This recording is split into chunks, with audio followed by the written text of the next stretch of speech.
bad bitch, I'm a bad bitch, one.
Hey, ladies. Hey. Hi.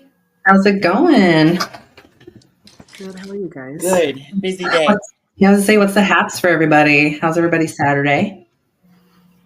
It's good. The weather in Vegas right now is so awesome.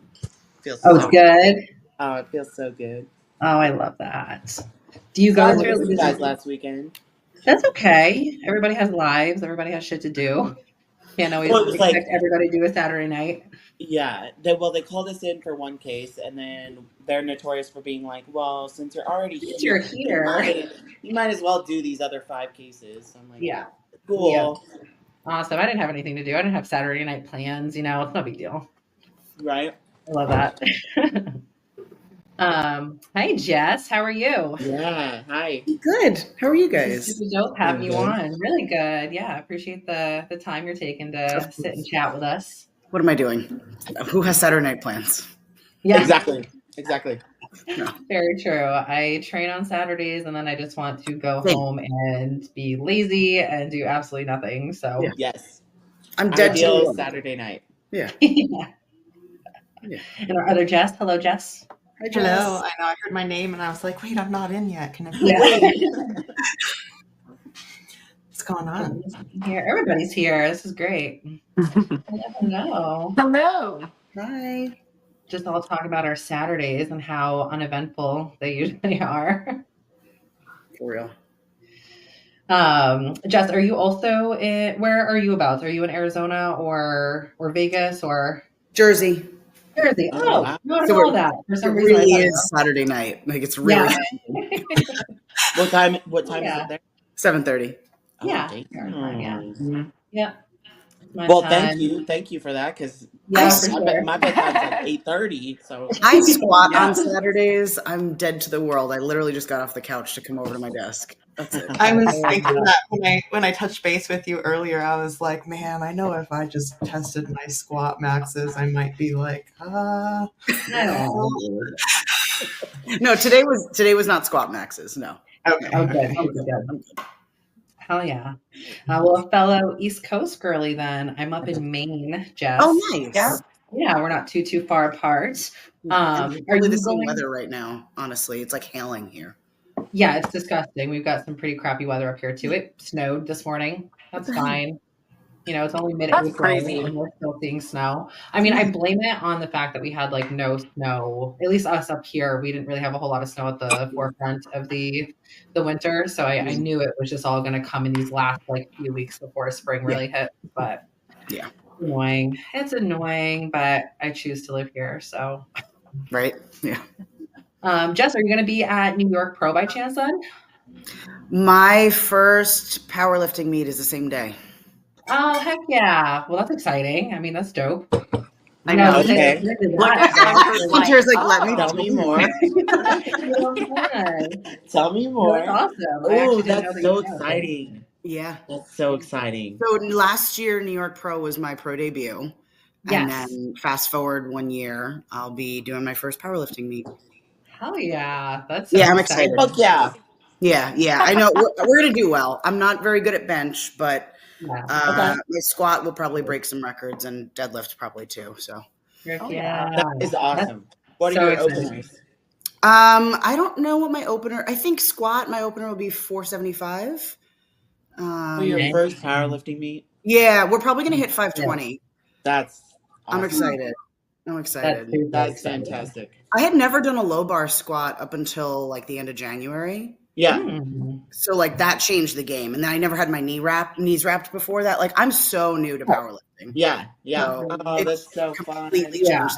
So next Saturday is probably where we'll test. I'll probably get to 90%. So I'll put I put 500 on my back, but I haven't felt anything heavier than 450 yet. Yeah.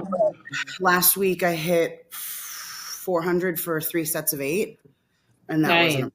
So that's awesome. Wow. Yeah, I'm excited. I'm excited. Yeah. Cool. What made you want to go for powerlifting? Yeah. Well, I don't have the best health genetics when it comes to bodybuilding, so it's really difficult for me to get lean, and I have like chronically high cortisol. So even like when we went into my pro debut prep at the very end of 23. Like I probably shouldn't have started when I did, just because I wasn't well rested, and like just the you guys know the chronic stress of just like checking on your weight weekly, like taking a look at what you look like. So I didn't like my body didn't respond the way we wanted it to. Like I still ended up Toronto Pro. We ended up with my best look ever, but it still wasn't the debut season I wanted. So anyways, once we went through like the long health phase, my strength was going up like crazy, but my body fat was just lingering, and we couldn't increase food. And so we were like, we know it's definitely stress related. So I joked with Justin. I was like, I should just do a powerlifting meet. And I've always kind of wanted to. And he was like, fuck it, dude, just do it. Like, what do you have to lose? And I was like, you know what, you're right. Like, what's the rush? I'll do it now because, like, I'm the strongest I've ever been. Yeah. And it's fun. And it's just a different goal. And so I have not been allowed to step on the scale. They were like, throw your scale out. Who cares what weight class you're at? Like, I'm in between two. I love that. And, like, I'm running, like, some, like, good fat loss peptides. But, like, other than that, like, very minimal stuff. And my body's responding really well. So I'm stressed. I feel really healthy. I'm excited again. So I love that. I mean, come like May 18th, 19th, we may be like, all right, let's hop into a prep just because we feel good. Yeah. But there's no pressure. So it's we just kind of did it to like have fun and take pressure off of competing, but to still have like a competitive outlet. You guys know. I just needed a competitive outlet. But it's tough. It's tough learning something new. Like, I don't like not being good at something. For sure. Absolutely. True. It's so hard to like, I mean, we're always like a student, right? But like to kind of take yourself back down to these like very basic, fundamental, concepts and everything is definitely like, especially when you came from something of like being technically at the top of what you do, you know what I mean? And now you're just kind of like going all the way back down here. Like that's what's really cool about it too. Is like I'm sure there's zero expectation going into this. Obviously, you and your coach like have ideas of what you want to hit. Yeah, exactly. But there's like screw it. Like this is just something new. I've never done this before. Like no expectation of going into this and like you know what I mean. I've got to perform a certain way or I've got to like hit a certain weight or something like that. Yeah. I feel like that certainly can do wonders for your cortisol levels. For sure. Yeah. I mean, like I can't bench for the life of me, but like that's because I've never flat benched before in my life. Like, and I'm such a technically proficient athlete when it comes to like bodybuilding style. Yeah. So Will, my powerlifting coach, he's there every day and he's like, will you just fucking rip the barbell off the floor? And I'm like in my head, like step 1, step 2, step 3. Like, exactly. So letting go of that is been the challenging part. But like, even if like I don't do well with bench, like I'm still probably hit at least, I don't know, 245, 250. So like it's still very good. It's not where I want it to be, but like it's good for so it's all relative. It's all your own expectations. So yeah, absolutely. That's huge. That's awesome. I love that. I love that. Yeah, I'm excited. It's gonna be cool. Especially like super cool.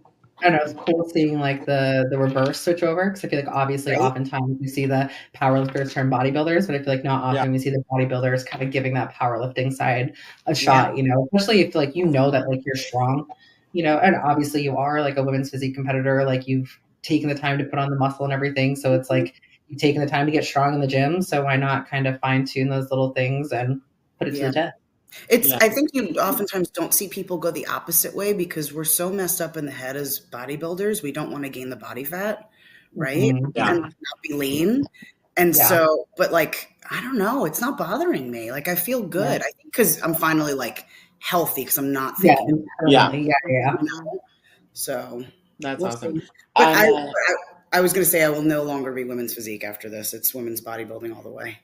Really? Hell yeah. Hunter is just loving everything about all of this. This is like 10 minutes. Yeah. I'm patiently waiting for other Jessica to cross over into powerlifting. I know. Jessica's strong as fuck. She is. I feel like if I probably should have gone the powerlifter route from the beginning, but it's like I was telling Hunter, I struggle so much with that like squat pattern. Yeah. Like free squat, I would have to like spend so much time just like not only like building the confidence with it, because I feel like when we were bodybuilding so much, it's like you go to failure so much and you fail in safe ways, whereas like having that free barbell on your back is kind of intimidating, you know? So heavy weight like that for sure. Yeah. So maybe someday. You'd get over it quick. I got over it real quick. Yeah. I'd be like, all right, let me just deadlift and then I can go home. How you could? They should make a competition where it's like a relay race. You just tag someone in to do the squat, and then you tag someone to the bench. I would love that. It's like a team effort. Like one person does a deadlift. Yeah. Everybody has a different part. Yeah. That'd be kind of sick to put on. Just kind of gather your like who you think would be the best in your team or whatever, and try to get the best total or something. That'd be pretty cool. They should do that. They should. That would be cool. We should do that. That'd be sick. I'd love that. But we could even throw a bodybuilder in. There can even be like a bodybuilder segment. Oh, that'd be sick. Yeah, there we go. That'd be cool. That would be. After you hit a PR, you just throw up a front double. Yeah. With not bodybuilding, with powerlifting, like when you're going in the gym, like do you always have to have a spot then? Like to Jess's point with like, you know, not being able to fail, like you could fail safely on certain machines, like for bodybuilding, but like, so do you always need a spot? At least for me, like on squat days. So when I was in Kansas City, I trained with a team. So every day, every training day, we all showed up at the same time. So you always had people there. You definitely, you want a spot. You want someone there just to make sure you're okay. Yeah. You can get by on deadlifts because it's literally you just bend over, pick it up. Yeah, no one's bothering you. But definitely squat and bench, you want people there. Okay. Yeah. We're good. Like at our gym, we have a whole strength and conditioning center that has like, it's like strongman, powerlifting. Awesome. We got a huge space. So like today was my first day. My coach is Will, who like runs the gym, and he is at FIBO right now. So, so today was the first squat day I didn't have him, but he only lets me lift in the mono lift and not walk out the weight just to like practice it. Which is very cool. But he wasn't there. So I had to find someone else to operate the mono, but it was like, it was for speed today. So it wasn't heavy. So I didn't have a spot. It was the first day, to your point, Alyssa, like it was the first day I didn't have a spotter for squatting. So I was a little nervous, but as long as I had someone safely operate the mono, which then you're good. Yeah. Do you self-wrap your knees? I did self-wrap today. And it was fine. Like if it were heavier, like I wouldn't have. I would have like, let's just move it. Like I need you here. But I don't have part of a team. And like if I wanted to be there when all the strong men and like competitive powerlifters are there, who who could spot me with the weight that I'm lifting, I'd have to be there at like 10 a.m. And I need, before I squat, I need food. So that wasn't happening. So, yeah, that's not happening. No, I'm very particular about, especially squatting. Like, I don't know, deadlifting too, but like squatting, I need to make sure I get my sleep and my food. Yeah. It's like you're thinking about that stuff like the entire day before and like setting yourself up to have a good squat day. Yeah. I mean, this prep has been like 12 weeks, which I don't know if that's typical, but like the plan has been, since the meet's on a Saturday, we're just going to peak for every Saturday. So Fridays is a rest day for me. I make sure I'm bringing my carbs up, like, and then I eat enough on Friday night. And then Saturday morning, I have generally the same meal. I've been slowly bringing food up, make sure I get like extra electrolytes, water, all of that. So by the time I get there, my body's conditioned and knows. Primed. Yeah. Yeah. How have you been? So obviously the training style is completely different, I imagine, from what you've been doing with bodybuilding. Yeah. How are you liking that switch up, or are you, or kind of what's your take on it? The initial CNS fatigue was next fucking level. Like I was sick for a month and a half. Like it hit right when I came back from the Arnold, and I got sick from the Arnold, and then we were right into this training. And my body could not recover. I didn't understand. Like, I have never felt that before. You know, like when we're tired from like a heavy leg day in bodybuilding. Yeah. Whoo! Like those first few heavy squat days, I did not understand what CNS fatigue was like. Yeah. Holy crap! And you're like, your whole body is just stiff. Yeah. It's just it's rough. I realized I feel like I'm old now. I was like, what the hell? Like, it was totally different. I mean, I still get like a bodybuilding day where I'm just working. Like, I don't have great shoulders, so I'm working on my shoulder mobility. And then like, just the few things that we know we want to maintain on my physique, like lat width and like biceps and delt cap. But it's not a heavy day by any means. So that's my one day I get to like add some intensifiers and like kind of do my own thing, but everything else is good for me. But by the time you're done with like 2 to 3 hours of training, you don't want to do anything else. I'm like, cool, whatever, I'm done. Goodbye. Yeah. Sure. It's fun. And then I feel like the break is nice because I'll be excited to get back into, bodybuilding afterwards. Yeah. What happens if you just like love it and you're just like, nah, I think I'll stay over here for a little bit. I mean, the body would really be happy with me. We don't starve anymore. Like we get food. God. We'll see. So how long have you been competing in bodybuilding total? How many years?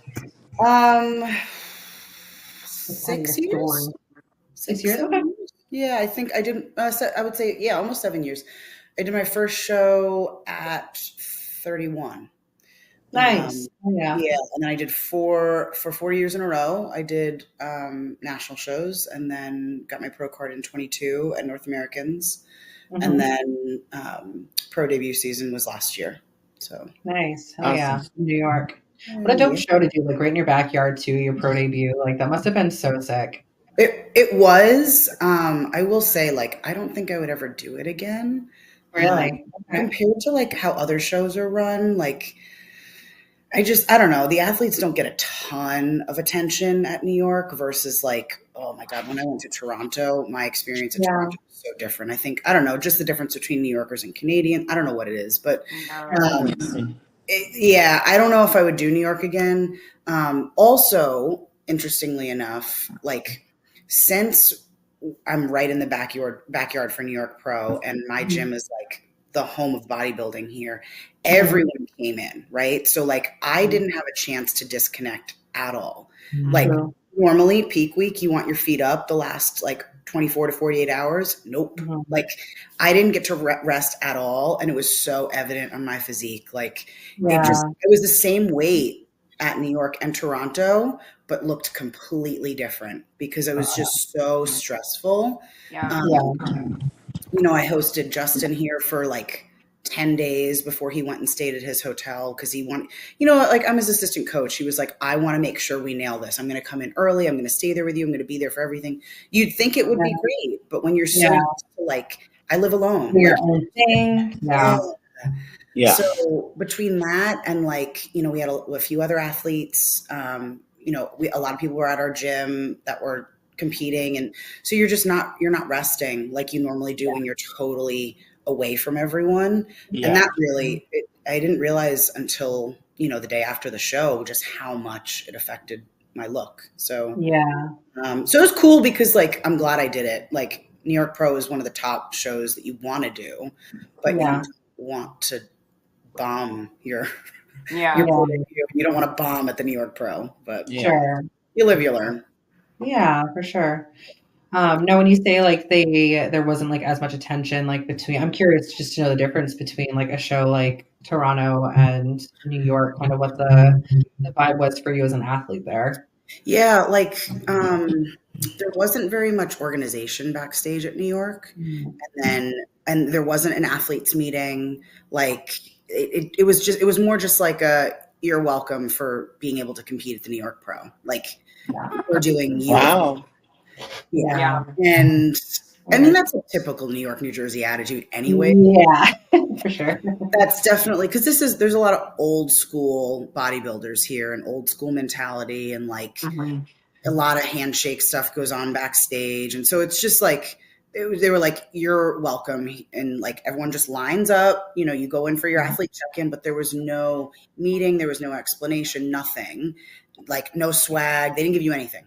And then Toronto, whole meeting, you went up, you got a picture at the step and repeat, like you checked, they had your music, they shook your hand, they were so excited to have you, you spoke to some of the judges, you got a whole swag bag, you could go outside and pick from like all the different vendors if you wanted free stuff. Like it was just a much different, they were grateful that the athletes were there versus opposite here. So, I mean, I don't know about you guys, but like you're already potentially most likely stressed that week and like any little bit helps. You know, I don't want to be like rushing to get to what I believe is an athletes meeting and then I'm waiting in line for a half hour to an hour when I just rushed from tanning and now I'm concerned that I'm rubbing my tanning off, but I have to eat and I don't want to be on my feet. Like it would be a nicer experience if it weren't like that. So no more organization. So.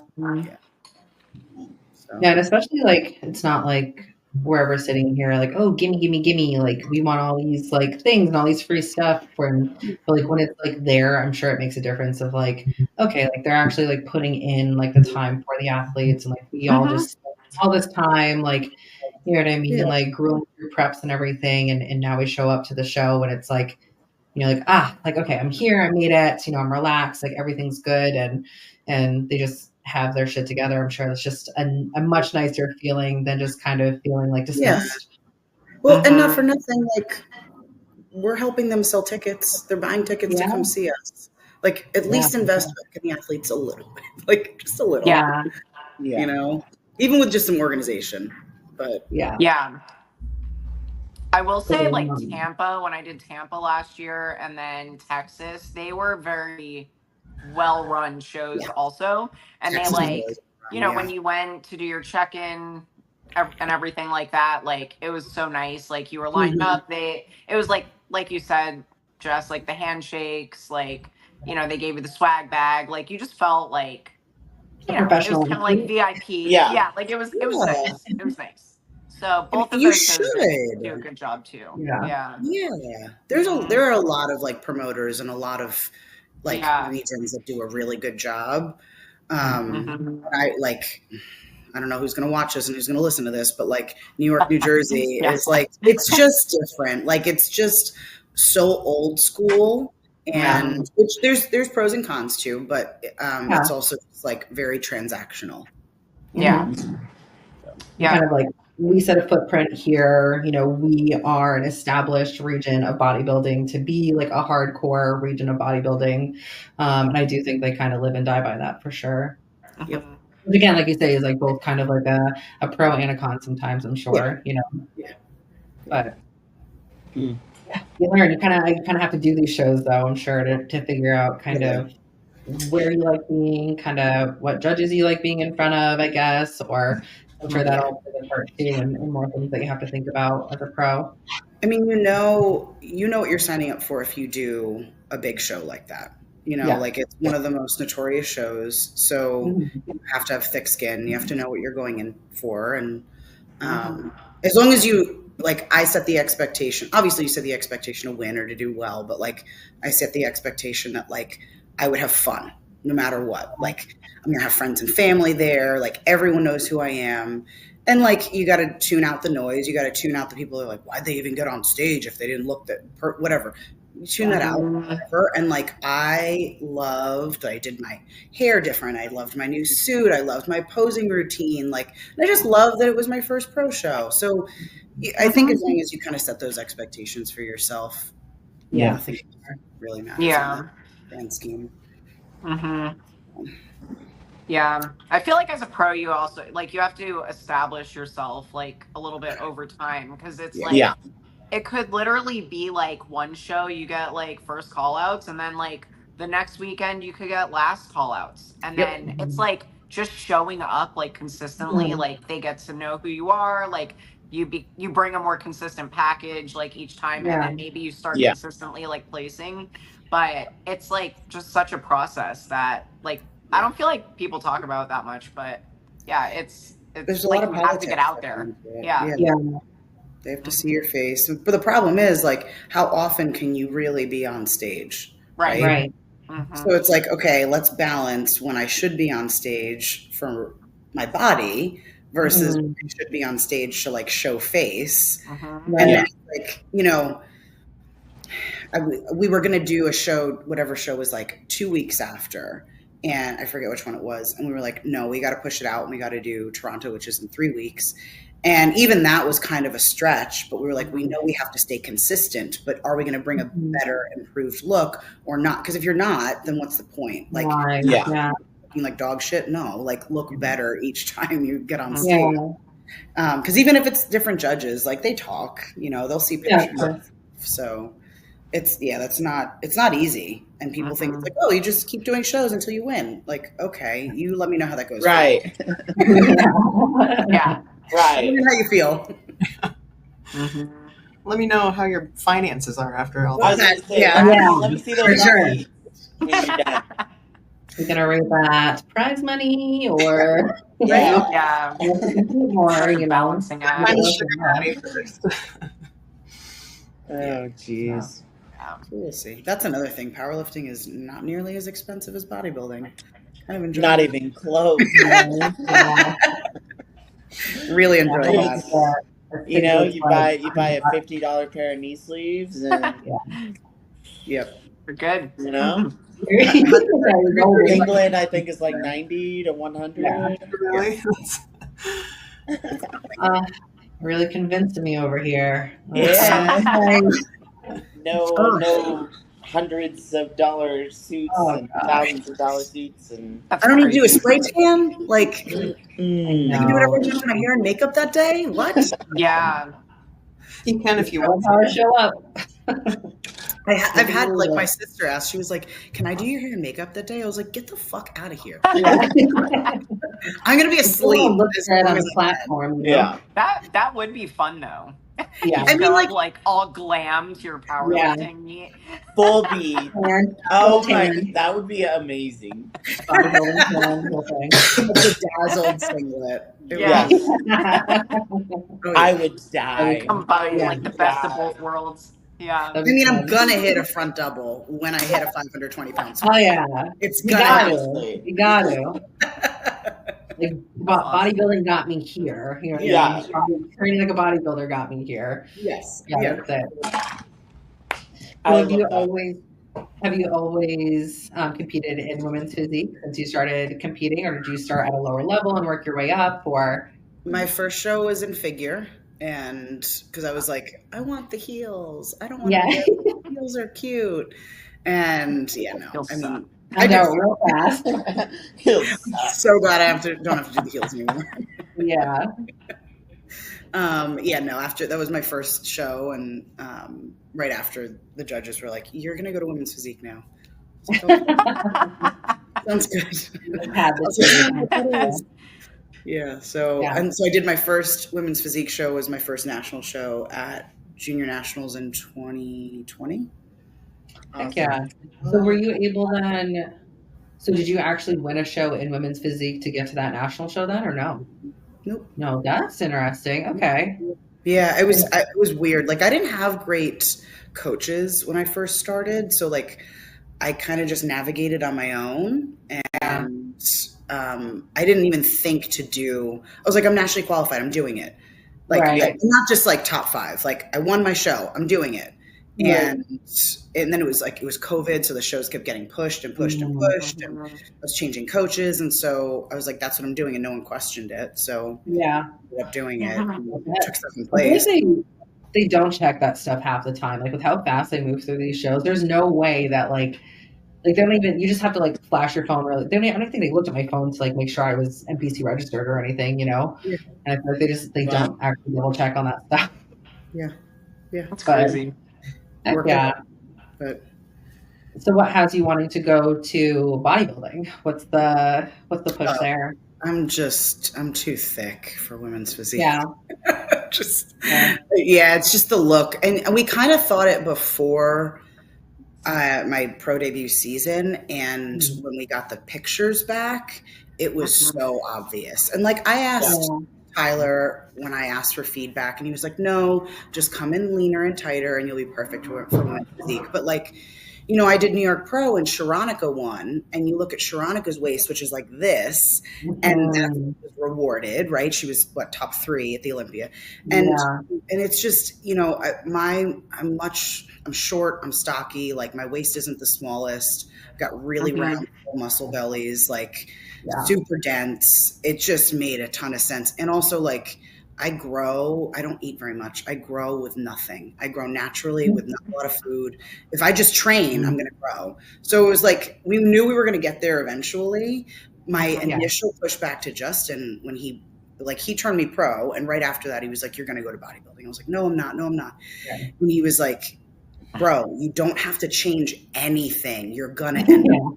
Like you train the way you train, you're going to end up there. Yeah. And you just never realize like what's going to happen with your body. And so my fear was if that's where coaches wanted me to go, like Kenny Wallach and Justin, if they were like, no, you're going to be better there. My fear was that I would have to push drugs to get there. And I was like, I don't want to do that. Right. But no, I don't have to at all. Like whatever. So I'm just going to go where I feel like I'll look the best. Cause on stage, like those pictures, I was like, holy shit. Like I wasn't the leanest, but I was the biggest and the shortest, just dense. And so it just, I stuck out like a sore thumb. Yeah. Yeah. And you are like, from like pictures I've seen, you are really round. And like that's kind of like some of like what I face in women's physique too. Is like, I'm really round. I'm definitely not the biggest up top, but like I cannot get for the life of me that like diced up, like, how like they almost look like stringy. Yes. It's like, I'm like, yes, in some of my shows, like I could definitely have been leaner, but like my legs they're just not going to do that. Yeah. That's not like what it's going to be. Yeah. So so that's kind of like also partially why like I went down to wellness. So we're like shrinking my upper body, but I'm like, that's what my legs are going to look like. They're not going to get diced up like the way that it would for women's physique.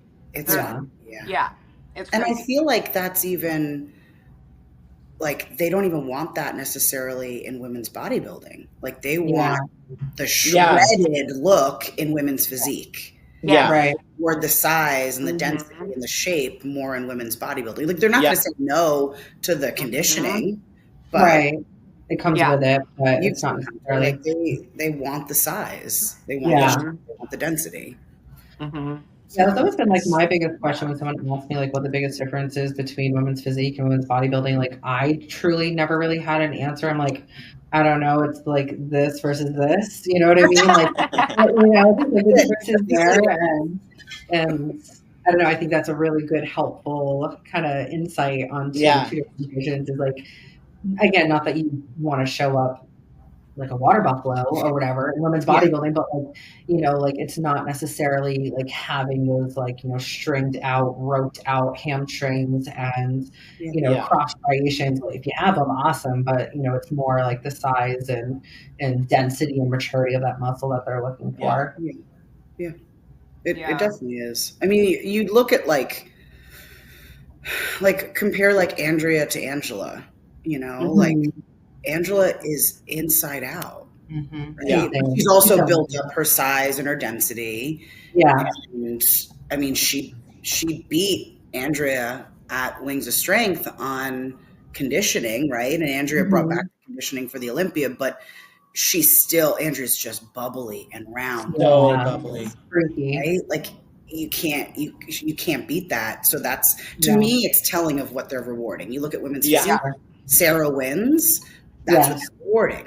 Super conditioned, So that to me, like, even if, you know, you don't want to compare yourself to like the top of the top of the top all the time, but that's what they're rewarding. So in all likelihood, those same judges are going to reward that at shows. So.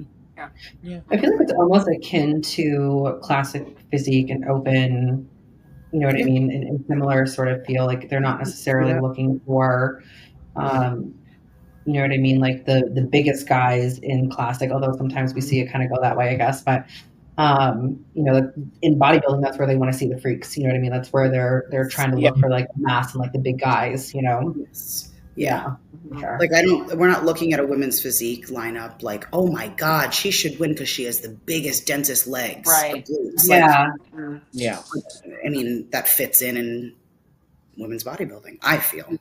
Yes. I agree with that. Because there's some girls in women's physique that I'd be backstage and I'm like, I actually think I'm bigger than you, but you're like just fucking shredded. Yeah, exactly. And it's not really so much about the size. No. I don't think in women's physique. It's just that shredded look. I don't know. I was on stage next to a girl at New York who, like, I'm 5'1". I'm not tall. I think she was 11. And I was 147 on stage. She was maybe 120, 115, 120. Ooh.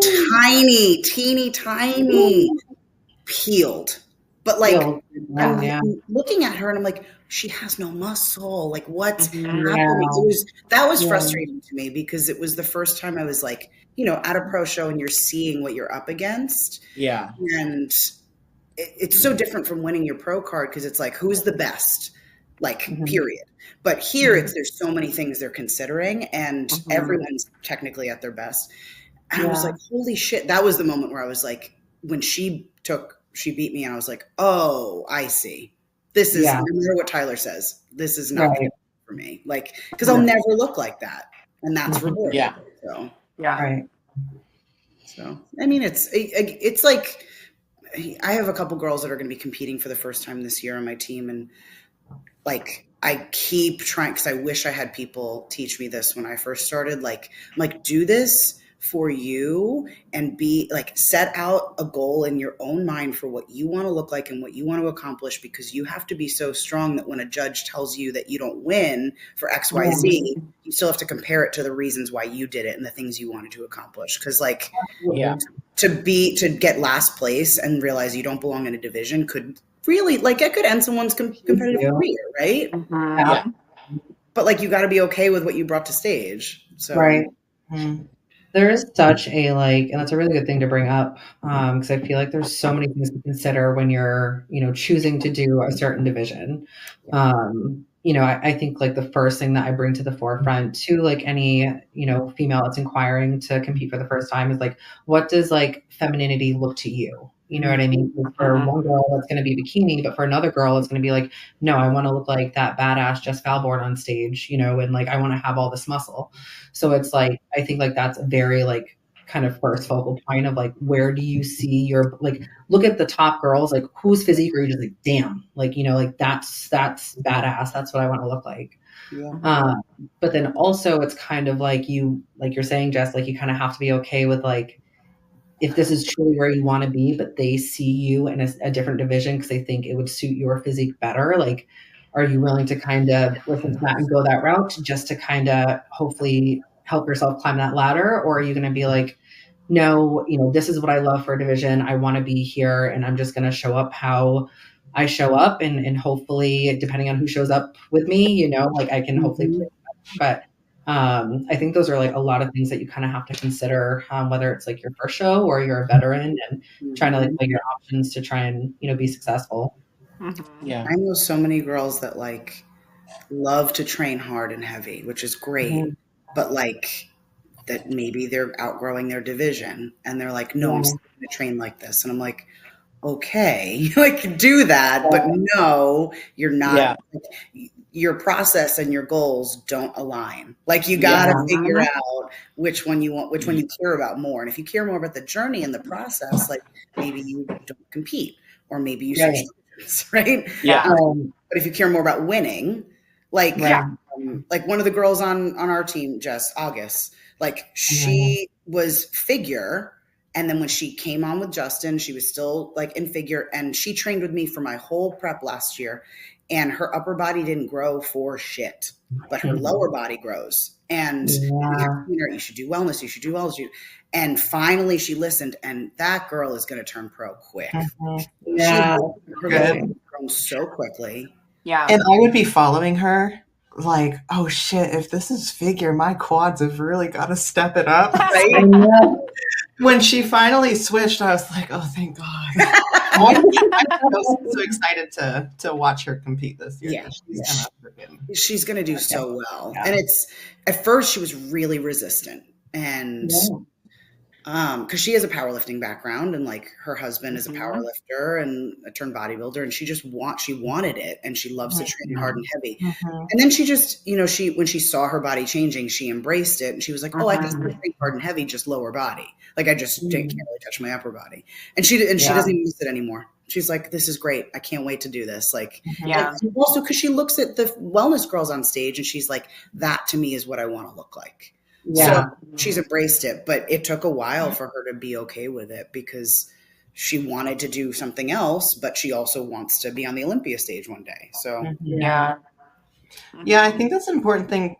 It's something I've always said too. Like I'm always going to train heavy and hard the way I want to train, because that's what's more important to me. Like I'm not fooling anyone. I'm not shooting for like the Olympia, right? So I want to have whatever. It's so self-deprecating. Legit. As much as anything. But then I also, I watch like Meg Challen kind of have to shift her focus to focus more on glutes and stuff too. And I do think like fortunately I'm tall, so I don't really have to worry about this for a really long time. But if I were to get too big, I was like, well, I probably would be more open to finding ways to still like enjoy it while sticking with figure. You know what I mean? Yeah. It's one of those decisions, like you just maybe don't know how you're going to react until push comes. Yeah. So I was going to ask, did you ever consider? Go ahead, Alyssa. Oh, I was just going to say, I think it's like just going with what your body naturally wants to do. Like what Jess said with like going into like women's bodybuilding, you literally aren't going to have to change anything. Like blood protocols can stay the same, like everything, like nothing's going to change. So if you're not like feeling like that you are going to have to sacrifice something that you're not willing to, then like why wouldn't you? Like literally all you're doing is like the same things and just going into a different division. So it's like it's like if nothing else is changing, you're not sacrificing like something like health or femininity, whatever, like that you might be worried about. Then I mean, it's just you're just calling it something different. So I mean, I don't know. That's how I try to look at it. I think also probably what comes into play, especially being females, is like somebody like this. I think, did you say Auburn? August. August. Yeah. Looking at wellness could have been like, oh, am I really that kind of girl? Like, can I like do that on stage and kind of throw around like the sass and like her in heels is going to be funny. Yeah. Yeah. And just like have that persona, and then like vice versa, you know, a chick that's used to, you know, who likes the sparkly heels and she likes kind of that like streamlined sort of look, but that's not where her physique is fitting as she's kind of progressing and maybe looking at like women's physique or women's bodybuilding as like very intimidating, as like Yeah. not necessarily like what I saw myself doing. And like, you know, I think it's badass, but like to another chick, it might be like, like I don't want to like throw in the poses like what the male bodybuilders do, you know? And I think that's just kind of where it comes to like, well, then either you have to take that feedback with a grain of salt and just know that like you're not necessarily cut out for this division, or decide to like put your strengths elsewhere and just maybe like, the competing side's not necessarily your ultimate like end all be all or whatever, you know? Yeah. You find other outlets, right? You find you go to powerlifting. You find something that's going to give you the competitive edge until you can wrap your mind around it, and then you come back, right? Yeah, Like, it has to be something you do every single year. You know, like you know, I'm sure you guys all get the question, like, when's the next show? When are you prepping? When's this? When's this? Like, I'm just like, I don't know. Like, you have no idea what it is for a woman to compete. Like, I got a show coming up in a couple of years. You guys getting ready for a show? Yeah, in a couple of years. 200. I love that. It's the truth. I mean, I mean, I'm sure like people hear that though, and they're just like, couple, like how, like, oh my God, you're so disciplined. Like, how can you have this like, you know, far stretched out goal and like still check the boxes day to day? And it's just like, well, that's why I'm here, and this is why I do what I do, you know?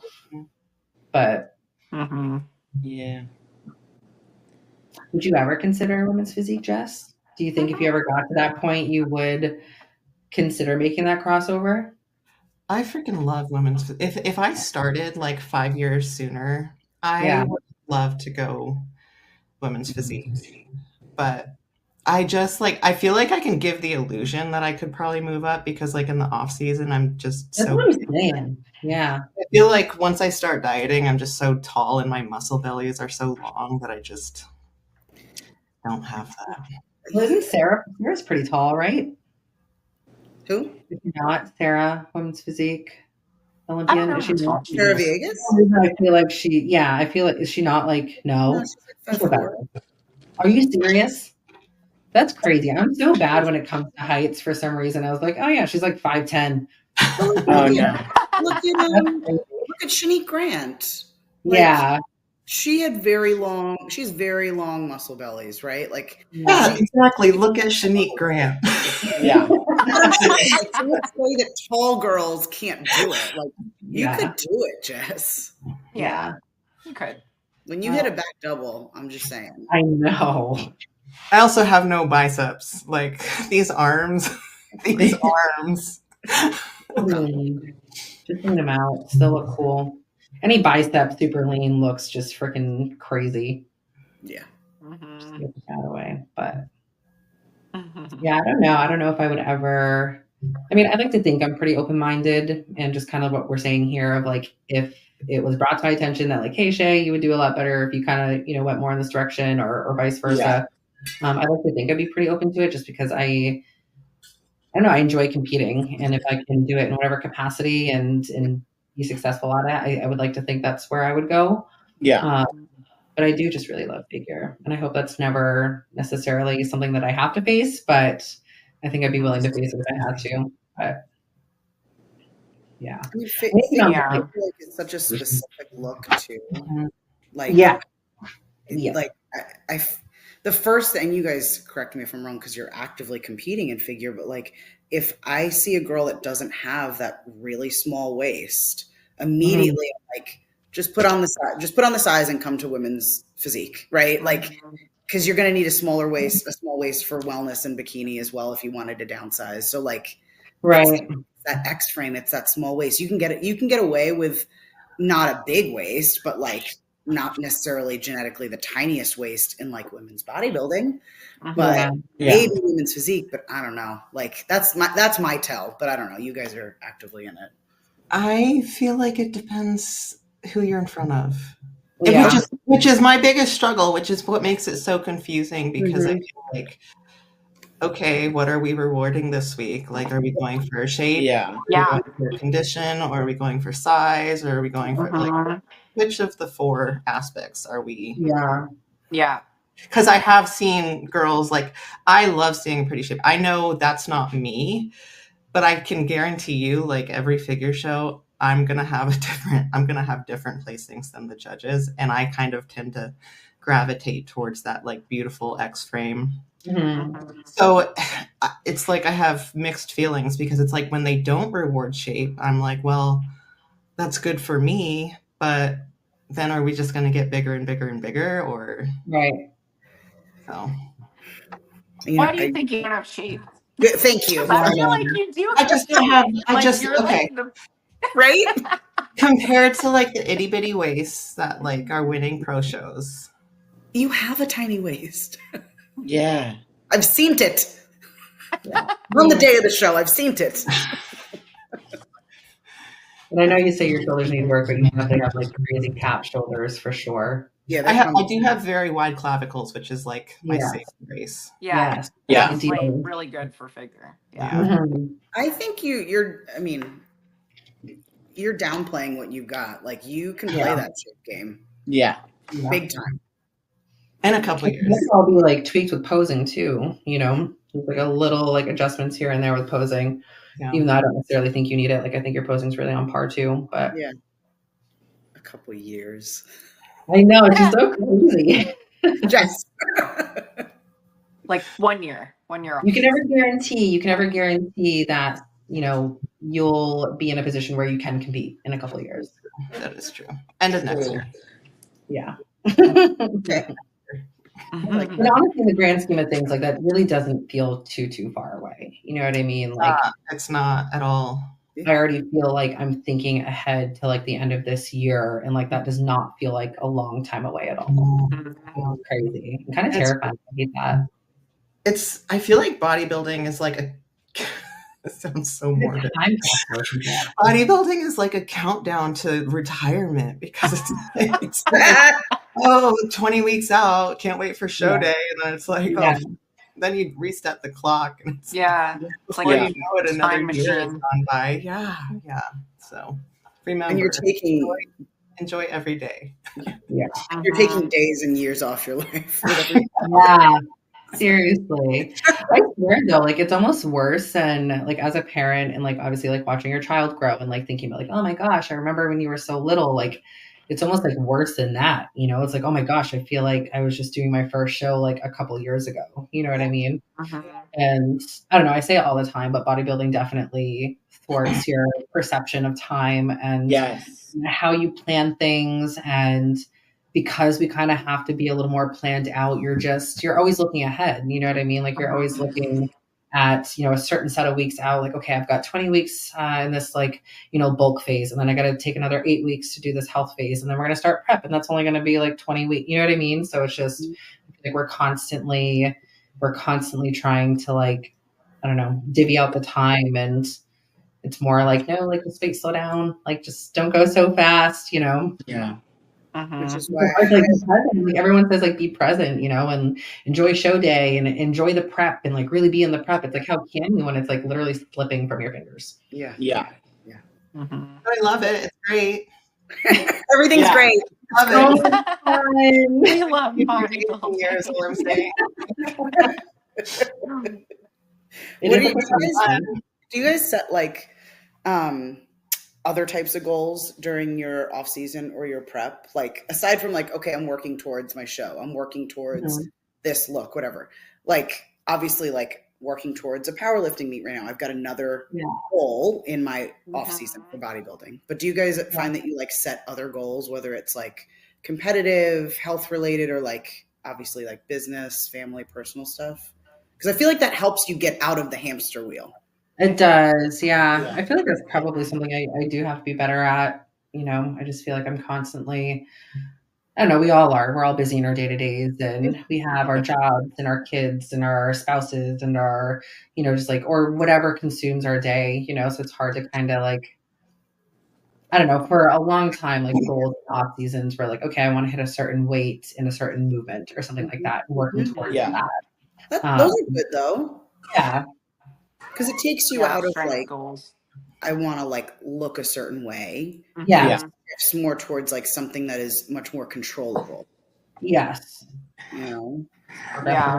Or getting stronger each week or something. Yeah, for sure. And I think that's actually a very good point. It kind of takes that pressure off of like, you know, maybe not being as pleased with what you're seeing in the mirror. You know what I mean? Like, okay, no, I at least know I'm getting stronger. So ideally that translates to, you know, putting on thighs and building muscle and whatever. Yeah.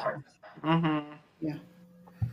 Like I took a long, like maybe 18 months, almost 2 years between getting my pro card and my pro debut. And like, I took time. I was like, okay, I'm also going to bring my client roster up to X and during that time. And I've got a like income goal for 2023 that I want to hit. And I like purposefully, because I knew if I didn't, I would get so wrapped up in an off season. Like the best off season that's so long. And you're like, when are we going to switch? When are we going to switch? When are we going to switch? So that was really helpful for me because, and also like at that point I was in a relationship, but I wasn't right when I got my pro card. So I was like, I want to focus more on like getting a relationship and like building out personal relationships. So it was like one of those things where I was like, okay, I'm going to force myself to take this long off season, even if I don't necessarily need it, to focus on these other things. And then it made it fly, honestly, because I wasn't so every day like, I've got to hit all these things. Yeah, that's fair. For me, I try to focus a little bit more on like my personal relationships because you're kind of like taken out of it a little bit when you're in prep. I mean, it's you can only do so much. Like once you get to a certain point, you're just like, I just want to stay home. I don't want to like go do anything. So I try to like put a little bit more time into that. And then like, especially with going from women's physique to wellness, it's like, I'm only training even in prep right now 3 days a week. So like my off season was really, I mean, I think in off season I was doing like 2 days a week and we added like a third day just for like more like fat loss. Really, it's not really for building. It's just like an extra day. So I'm like, damn, I just went from like 5 days of training because I'm doing like upper body and legs and, you know, all the things and to like twice. So I think just trying to focus a little bit less on bodybuilding as a whole and just trying to, I hate to say like be like a normal person, but there's so much more like, this is a good opportunity to just feel a little more normal and like only go in the gym twice a week, like do some cardio, like just kind of maintain a little bit like what I had rather than like thinking, oh, I need to like be building, because now I'm actually like trying to go backwards a little bit. Like upper body, but like maintain and build a little bit on the legs. So it did change a little bit for my off season. That's good. Yeah. Yeah. It was like a nice mental break. It was, it was good. And like you grew probably in a lot of other ways. You know, just important, if not more important. Like we're not going to be eating forever, but there's like things that we're going to be doing forever. So we're not robots, you know what I mean? We're human and we have like these wants and needs and everything. And I think sometimes it's hard to, I don't know, like remember that and be like, oh, right. Yes. I probably, you know, should try and put a little more effort into like figuring out a date night or, you know, things like that. Or, and just kind of to take the time to remind yourself that like, you're not a robot, you know, you have other things to do. Never date during contest preps. So like, it was because who the hell? I don't want anyone to touch me. And like, I'm not off season, so rarely do I want anyone to touch me. But like, just read a book with the dog at night, please. Right? But like, I'm not at my best self. Like, no. I have nothing to give you. I'm not giving anything. I'm not contributing anything. I always find that very interesting when someone like knowingly gets into a relationship, knowing they're about to go into it. Is that what happened to you? Oh my gosh. So Ben and I literally met. I was like in the middle of probably one of my worst preps like ever. Yeah. It was for the last women's physique show that I did in 2022. I did Savannah Pro. Okay. I was supposed to do Tampa, and then I wasn't like, my body just wasn't getting to where it needed to be conditioning wise. So we pushed the show out another 7 weeks, which I was already at like 24 weeks. Like Tampa would have been 24 weeks. So it just, the whole thing, like after that, after that point, like it was just falling apart, like for the next 7 weeks rather than getting better. So, but Ben and I started talking on Instagram, like, I swear, I think I was like 5 weeks out. And it was already like a terrible prep. Like, I was not okay. And he was like, I'm going to come and visit you. And I'm like 5 weeks out. I don't know if I have like much to like, I apologize. Like, if I'm not on like my best behavior, I don't know what's going to happen. But I mean, we got married last month, so it worked out. There we go. See, he loved you at your worst. Exactly. Yeah. He knew it could only get better. Yeah, absolutely. Like, okay, if this is like the worst she's like gonna be like in a prep or whatever, I can handle this. You know. Yeah. Was Ben was already competing before you guys met? Yeah. Mm-hmm. Yeah. Right. Okay. Yeah. He started really young. He started competing like, I think like 17. Wow. So, because we've both been competing. So I'm 10 years older than him. Yeah. We've both been competing for 10 years. So he was 17. I know. And I was 27 when I started. So, yeah. I mean, it's fine because you both look the same age. So it's fine. I hope it stays that way. And I don't one day just wake up like old.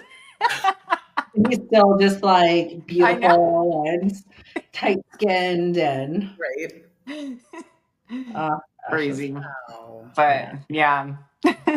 I mean, sometimes it works out, especially if they're a competitor too. They get it. That's true. If they're not, then no shot. Yeah. It's just been like, we've seen one of Michael's clients, sweetest kid like ever. And funny enough, partway through his first prep with Michael, I figured out my dad had coached him as like a little peewee in football or whatever, pretty much all the way up until I think high school or something like that. They had my dad knew him very well enough to say that like such a respectful young kid, like I always thought really great of him. And so just like super respectful. And definitely it's funny because he's very like of his generation.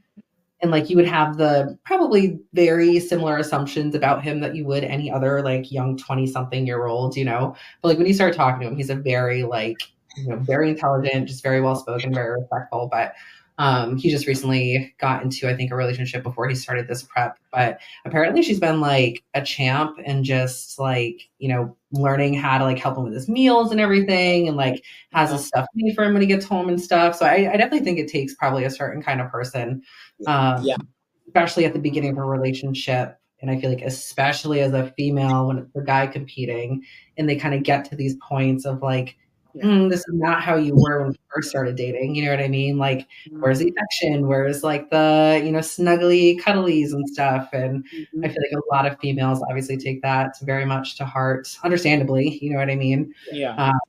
And yeah, I think that's definitely something to have the conversation about. If you are getting into like a fresh relationship and this is kind of something you know you want to do and they have no idea about the sport whatsoever, you know? Yeah. I just think it's important to have those convos, but yeah. I just started dating a guy who's a strongman competitor. Ooh, okay. Nice. The world.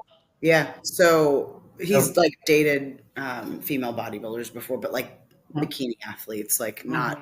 Okay. And so, I keep reminding him, I'm like, I may end up doing a prep later this year. And he's like, this is going to be interesting. But like, he kind of knows what he's in for. But at the same time, like, it's nice now that I'm like, okay, I'm, you know, getting ready for a powerlifting meet. And he knows, he coaches powerlifters. Like he knows what it's all about.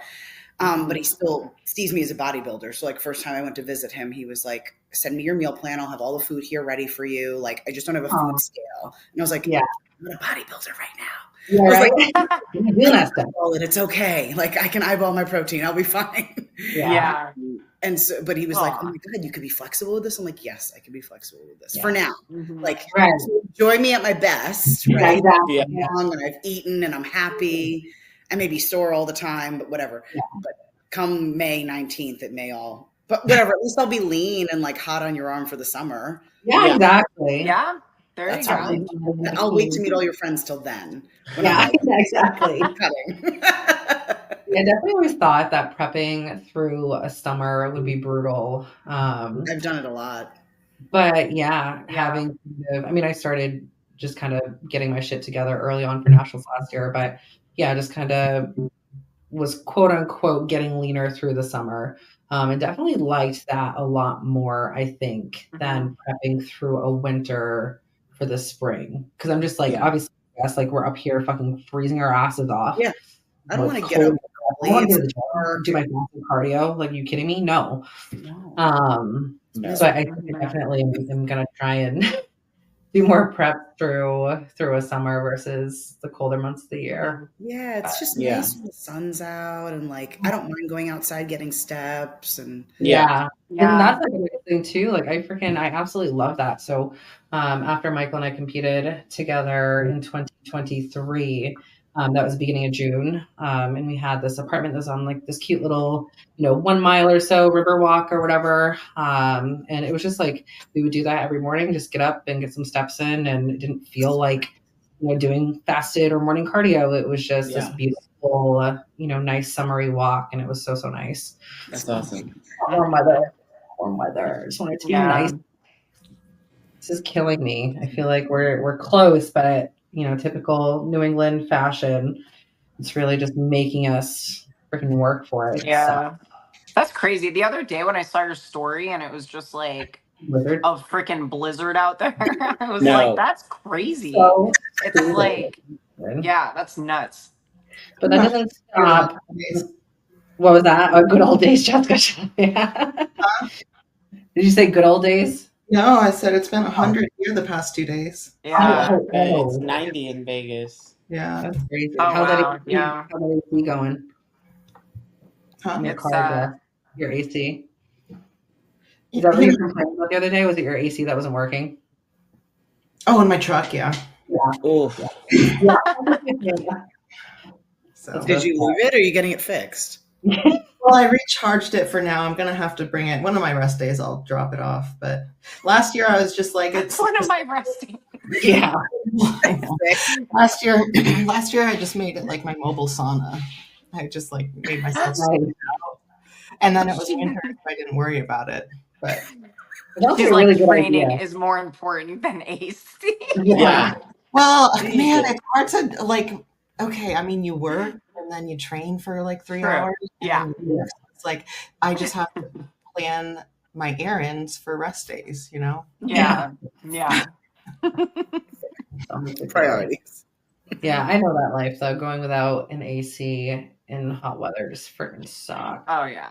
So bad. I don't know what's worse, that or winter with no heat in your car, because I've done both. So I feel like no heat would be way worse. yeah. I think so. Yeah. I mean, especially like having to freaking defrost your shit in the morning, like nothing, you can't. Oh, You know, yeah. Oh, impossible. shit. Because I would also do like my cardio outside on my elliptical. And like even in the morning, it would be like at least 90, 95 degrees. All summer, it was totally fine. I was like, yeah, give it to me. Because like harder feels better. Yeah. The second it was like a 40-degree morning, I was just like, this sucks. I'm going to use my bike inside. Bye. Yeah. That's how big of a wimp I am. Oh, that makes me so sad. I wish, Jess, I wish 40 degrees scared us off from freaking going outside. That's like warm like, to you. Yeah. No, seriously, like once it starts hitting like consistently 40, I'm like, ooh, maybe I can like not bring my jacket to work. You know? You guys are Oh, out there gosh. sunbathing. Yeah. Walk out the door by like cardigan or something, Jesus. I can just wear a hoodie outside today. No big puffer coat. I know. It was hailing today. Like what? Yeah, what are we doing? Rude.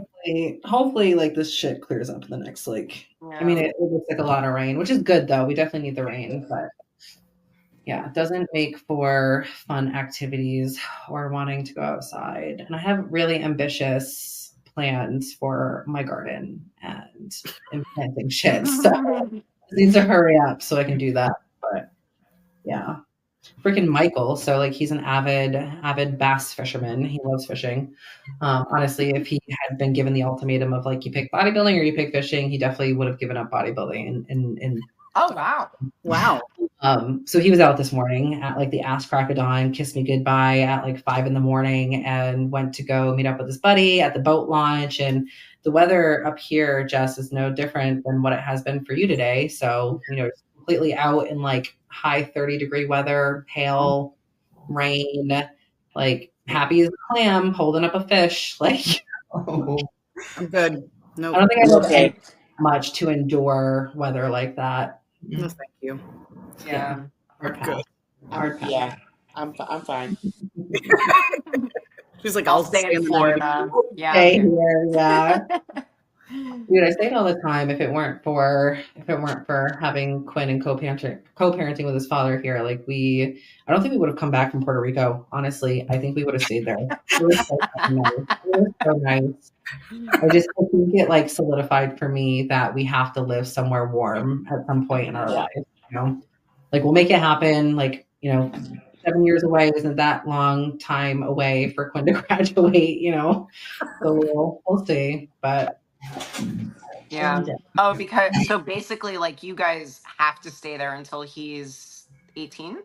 Pretty much. I mean, that's kind of like the plan. I mean, and not even like legally or anything like that, but I just know it would just make so much more of a headache for things. And yeah, conversation be like, oh, of course, like you're leaving Maine, and now I've got to follow you. Stuff like that. But no, it's really more just like the consistency for Quinn and like respect for him at this age of like this 10-year-old, you know what I mean? Like this is the time for him to like establish those really important friendships and stuff. And I just don't want to kind of impede on that. But the sacrifices you make as a parent. So so in Maine we shall stay. Unless he's like, you know what I mean, he turned 16 and he's just like, screw this place. Like, yeah, if you guys let's go. Let's go. Yeah. But yeah, so for at least now we're here, but it's fine because it gives us an excuse to like travel to warm places and like have the appreciation for the warmer weather and stuff. Yeah. And I don't know, yeah, it just gives us the excuse to get out more and kind of branch out from here. And this is just home base, Yeah. Fair. How's Michael's prep going? Because he's in prep right now, isn't he? Yeah, he is. He is actually, I mean, he's loving it. He always kind of loves this like initial start of a prep just because it throws everything into routine. And he just very much also is somebody obviously that thrives on routine. Not that there's no routine in off season, but it's just obviously we all know it's that much more structured. And he's actually like cardio and stuff now and just freaking stinking up his clothes because they get all sweaty and gross. And then he puts them in his bag and forgets about them. And then I find them like days later. It's disgusting. But no, he's definitely responding really well at the beginning here. I think he's already, peak off season this year, he got up to like 283, 285 around there. Pretty like decently conditioned. He's 5'9", I think, 5'9", 5'10", around there. Damn. So yeah, he definitely got up there, and his coach was really happy kind of with his look and stuff. Even in those moments of like doubt of like, well, you sure I'm not getting too fat, But I mean, I see it, and like definitely like his conditioning was much better than it has been in the past for the off season. So that was really exciting. And like blood work was phenomenal. He just recently got his blood work done before obviously he started cycle for this prep.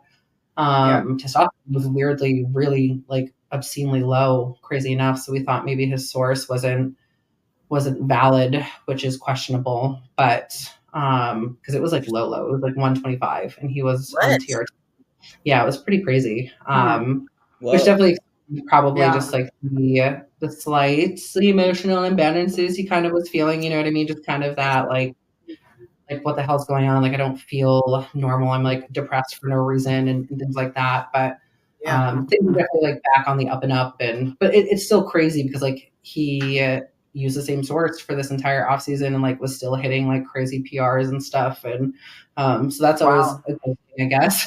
But Yeah. Did they get the TRT prescribed, or was it not TRT? Oh, no, yeah. So it's through, but I mean, like, and again, you say that like through a source that we definitely have known to been, reliable and everything. So I don't know if it was like a fluke batch or something like that, or what the case was. But regardless, the blood work was, aside from that, pretty good, and coach was happy and everything. And I think now he just checked in Thursday at 273 or 274. Oh, nice. So we're getting down there. It's been a few weeks, and it's just kind of, I imagine, just like that initial like water weight drop. But Yeah. what show is he aiming for? is out. But what was that, Jess? What show is he aiming for? So tentatively Tampa. We had a planned family trip to go to Puerto Rico, and we got back from that April 1st. So that's kind of cutting it close. He's never really done anything under like a like 18 to 20 week prep. So, but I mean, again, coach is like, we're gonna be fine. Like, don't worry. But tentatively Tampa, but definitely for sure Texas. So those are the two that we're going for. Yeah. Good shows. Yeah. We're going Oh, on. I hope he comes to Tampa. I want, or No. not just him, like you guys, like. No. I know. I just want to come over and come hang. So Yeah. For sure. but yeah, fingers crossed. That's what we aim for. But of course, like if they're feeling he's not, going to be ready for that. I mean, it's only like a week later, so it's like, how much more can we eke out in just a week? But I think he'll do really good. I'm really excited. Awesome. And like it's like another kind of like what we were saying earlier. It's just kind of like there's literally no expectations. We know that these are some of the top shows for men's open. It's just like back to being that small fish in a big pond, and just sitting back and trying to enjoy the experience. And this honestly succeeds his initial like goals for himself. Like it was always just like, I've been doing this for 10, 11 years. Like I'm going for my pro card. I want to turn pro, and, I'll probably just retire after that. You know what I mean? Just say that like I did it, and I could prove to myself that I got there. And then of course, like those goals are changing. It's like, well, if I haven't stepped on a pro stage, am I really a pro? And so now we've kind of gone back to the drawing board and thinking at least like giving himself until like 40, because he'll be 36 actually next weekend, next Saturday. Wow. Yeah. So yeah, I'm excited though. We're actually going to New York. That's why I was asking you at the beginning of the podcast, Jess, if you were going. But so this is like my first pro show, baby's first pro show. I'm so excited. I may go for I may pop in for finals, like because I have a few friends competing, but we'll chat. Yeah, for sure. So yeah, I'm super stoked for that. And like a lot of obviously big names are gonna be there too. So it'd be cool to like actually see these people in person and like really get to understand, like, I don't know, because not that he's not big, you know what I mean? But like I've just heard that like seeing some of these guys in person is just like what? It's cool. Yeah. Yeah. And it's a lot, especially because it's New York. Like a lot of big names will also go and watch. Yeah, exactly. Yeah, they're competing, but they're watching, and there's a lot of vendors there. It's a cool place to be. I'm stoked. If you guys need a place to work out, our gym is like the home gym for New York pros. What is it? Signature Fitness. Okay, dope. Alone, but like it's like the bodybuilding gym in the area. So. Sweet. I think we'll probably.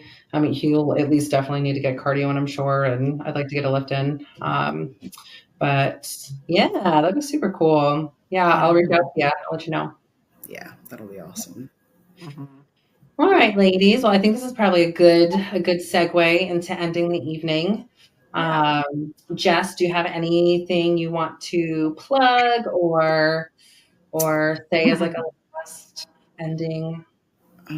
Well, thanks for having me. I mean, this is a way more fun way of spending my Saturday night. I'll tell you that. It's honestly just going to be binging Netflix. Yeah. What are you currently watching? What's the my boyfriend just got me into Love on the Spectrum. That's such a really good show. And I've never watched it. And he's such a big teddy bear. I love that. He's watching season 3 and he's like, we have to watch it together. We have to watch it. And I'm like, so then stop. Cause he lives in Pennsylvania. We're like 3 hours from each other. So I'm like, let's fucking watching it. So I'm there. Yeah. But so watch, you don't have to watch seasons 1 and 2, but start watching. I'm cringing. The level of awkwardness sometimes. I'm like, oh my God, I can't do it. And it's really sweet. So it's you know what, like all the other shit like that I have going on, it's such a nice mental break, right? Oh, for sure. To just watch such wholesome individuals, no fear in the world, right? No. Like they just don't like the level of vulnerability that we are all scared of. They have no clue. So it's really endearing. So I will probably go because normally I'm watching like true crime and like people getting killed. So this is it's a nice little switch up. Yeah, as a single woman living alone in her apartment in New Jersey, like, this is probably about it. So probably mess anybody up. That I don't think anybody would try to come. No, I don't think so. I just really don't want to derail my meat prep. So don't get my way. Yeah. Well, awesome. Yeah. Thanks for having me on. This is super cute. Thanks for coming on. Absolutely. Thank you. And when did you say your powerlifting meet is? May 17th. May 17th. I can't wait. Yeah. Next week. Go ahead. Oh, what's that? Afterwards? Yeah, I was able to have you on afterwards to just kind of talk about what your experience. So I'll tell you this. So it's RPS, which I think is like the Fun Federation. Oh, cool. Yes. Which I'm fine with. Like, I don't care about on my first one. So you guys have to send me good vibes for my squat because if I'm either going to do 165 or 181 weight class. I'm hoping I'll be able to water cut to 165.